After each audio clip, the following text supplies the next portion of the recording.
Are you afraid to take action in starting your private practice because you don't want to mess up? You don't want to hurt your clients. You don't want to make mistakes. Are you worried that perhaps God is waiting for you to fail, that He's not actually going to give you what you need or meet your needs as you set out on this journey? Then stay tuned for this podcast episode where I'll be sharing some new insight I had into the book of Luke that will hopefully help uncover some fears and bring your perspective into alignment with God's view for your private practice and His heart for you as a therapist. Hey, Christian therapist, are you craving a counseling career that aligns with your faith and actually supports your well being? Welcome to the Prosperous Christian Therapist Podcast. I'm Kimberly Van Hooser, Christian therapist, private practice owner, and business coach for mental health professionals like you. In this podcast, you'll get practical strategies and faith led guidance to help you build a thriving private practice, one that serves your clients well and makes an impact for the kingdom of God. So, what are you waiting for? Grab your notebook and join me for today's episode. Welcome back to the Prosperous Christian Therapist Podcast. I'm your host, Kimberly Van Hooser. I'm so grateful for all of you who are here listening today. I just came back from a lovely weekend in the mountains. One of the things I love about living in Colorado is the easy access to the beautiful mountain towns in the state. And me and my husband got to get away this past weekend. It was such a sweet time of just getting out of the hustle and bustle of life, of taking pause.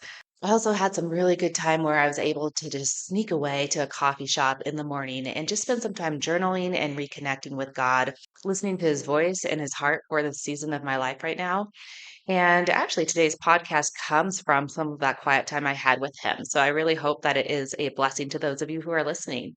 What the Lord has really been impressing upon my heart to share with my listeners today is the fact that He really wants to bless your private practice. And I just want you to take a moment and check in with yourself and ask yourself if you really believe that God truly wants to bless the work that you do as a therapist, not only for the benefit of those that you serve, but for your own benefit.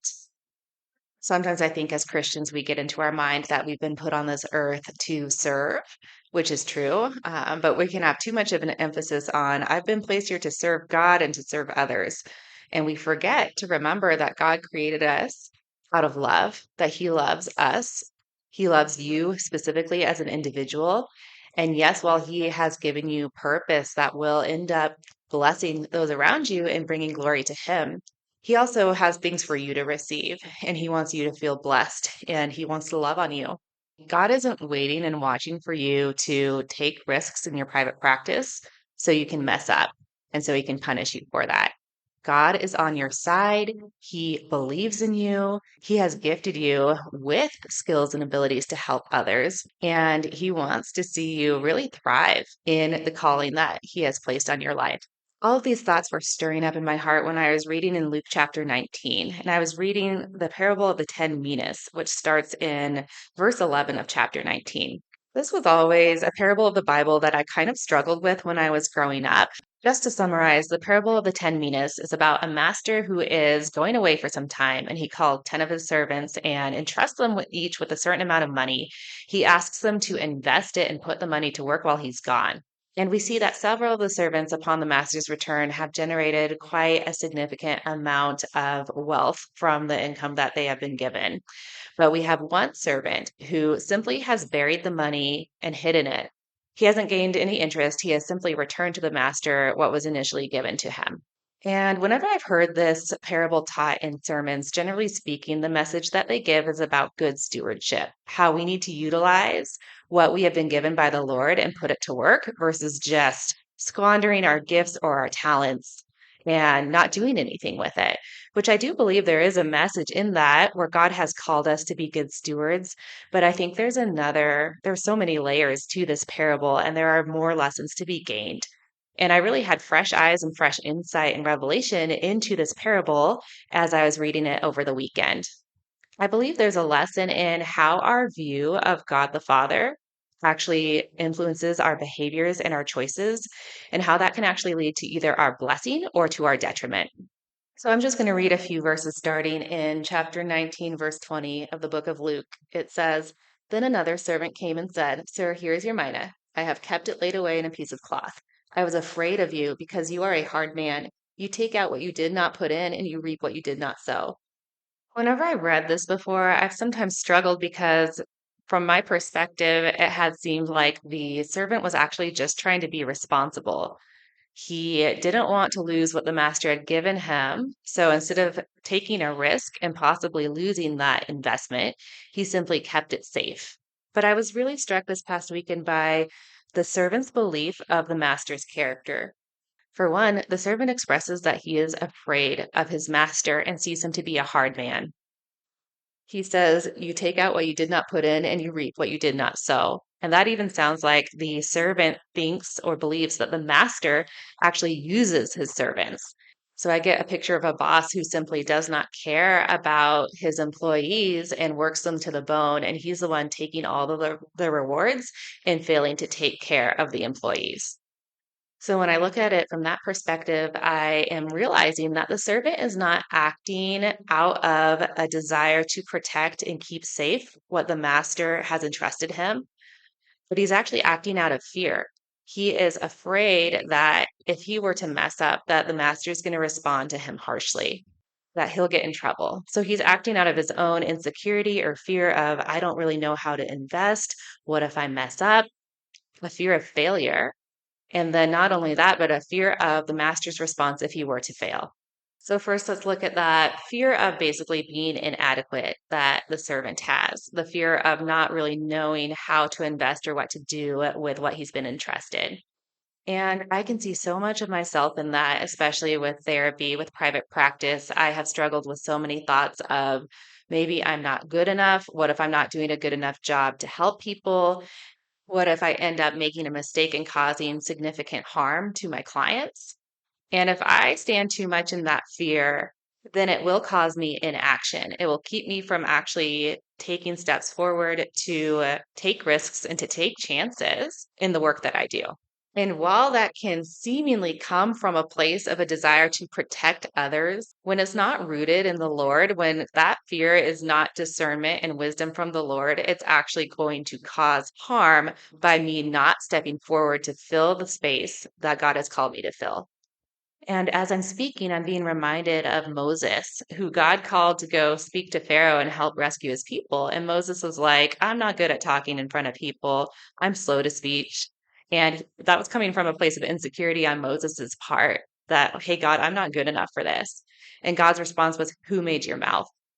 If God is calling us and asking us to do something, then we need to trust that God will give us what we need to fulfill that purpose. We need to believe that God's not setting us up for failure and just waiting for us to trip and fall on our face, that He actually believes that we can succeed and is appointing us because God knows what He's doing. He knows who He's calling. So, coming back to the wicked servant in Luke chapter 19, this servant has a skewed perception of who God really is. He sees his master as someone who is harsh and cruel. He is afraid to make a mistake, not only because he feels insecure in his own abilities, but because he fears how his master will respond. Because he doesn't want to be hurt by his master, he does not do what his master asks him to do with his investment. So there's actually some disobedience happening here. And as a therapist, I question where did this servant get this perspective of his master? Where in his past experiences or past relationships has he been caused harm by an authority figure? And we're not given any backstory in this parable. But I think if we apply it to our own lives, there are so many of us who have an expectation that God is angry with us, that God is going to punish us if we mess up, that we have to get it right, that we have to be perfect. And that is rooted in a lie. The God of the Bible is a loving God. He has so much grace for us. He does not call us to be perfect. He says, you have been made perfect through the blood of my perfect son. We even see in this parable when his servants succeed, he rewards them, he blesses them. He doesn't just take all the money and keep it for himself. So the one servant's belief that the master is harsh is not actually accurate. He's not using his servants just for his own good. If we come back to the business analogy, we can picture a boss who has a belief that his business is powerful and impactful, that it serves a purpose, that it is good, and he has employed people to help him carry out that wonderful vision and purpose of his business. And when those employees do their job well and they actually further and expand the business, the boss responds by giving them a raise, by entrusting them with more. So everyone benefits in this situation. The master benefits, or the business owner, the employees who do a good job, and then the people who are participating in the service of that business are also blessed from the services that they receive. That is a good business model right there. But in this case, it seems like the servant is so self focused on his own insecurity, his own fear of inadequacy, his own fear of failure, his own experience where he has been perhaps mistreated by other figures of authority, that he can't see the bigger vision or the bigger picture.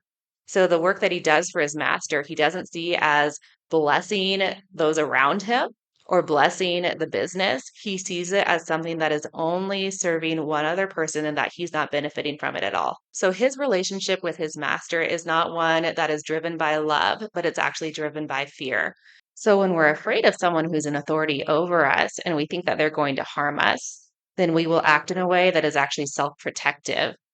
When I truly remember and believe that God in heaven, who has authority over me, actually truly deeply loves me, that he has my best interest in mind, then I'm going to be less afraid to step into that purpose and calling. I'm going to be less afraid when he gives me a task to do. I'm not going to see him as setting me up for failure. I'm not going to see him as someone who's just waiting for me to make a mistake so he can punish me. That is not God's heart or attitude towards you either. And you may not be actively thinking that God is trying to set you up to fail, but if you are acting or noticing inaction on your end because you're afraid of inadequacy, you're afraid to step forward into what God has been placing on your heart in the role of therapist or private practice owner, then I'd call you to remind yourself of who God's character truly is. And that might reveal some lies that you're believing about God's character or where your perspective has been off. And God's not bringing that up to punish you or to shame you, but to help correct you so you can actually move forward into benefit and into blessing, not only for yourself, but in your ability to bless others and to make an impact and a difference on the world. And I just feel such a strong impression that God wants you to know that He believes in you. He chooses those that He trusts can do the job. Even with Moses, who was not a gifted speaker, God called him. He wasn't setting Moses up for failure. God knew what He was doing. God knows what he's doing as he's calling you to be a therapist, as he's raised you up to be a therapist. And even though it's also been your choice to pursue this field, he is on that. So don't be like the wicked servant who was disobedient to his master, who only did partially what his master asked. He didn't squander the money, but he didn't actually go invest and take care of it the way that his master would like him to. We have a Father in heaven who has entrusted us with skills, with dreams, with desires. And it is up to us to answer that call, even if we're feeling afraid, trusting that our God in heaven loves us dearly and he will give us exactly what we need to fulfill the purpose, even if we make mistakes along the way. God is big enough to make up for your mistakes, and he can actually use those to bless us more than if we did everything perfect. And in doing that, we give God more glory when it's obviously not just by our own strength that we're successful. So take some time today or in this next week just to really reflect on your heart attitude towards the work you're doing as a therapist. Where are you holding back? Where are you afraid to take steps forward? Where are you operating out of what you think is wisdom or responsibility, but it's actually fear? Where might you have a false perspective of the Lord, or you're operating under a subconscious belief that God is going to be angry with you, that he'll punish you for mistakes?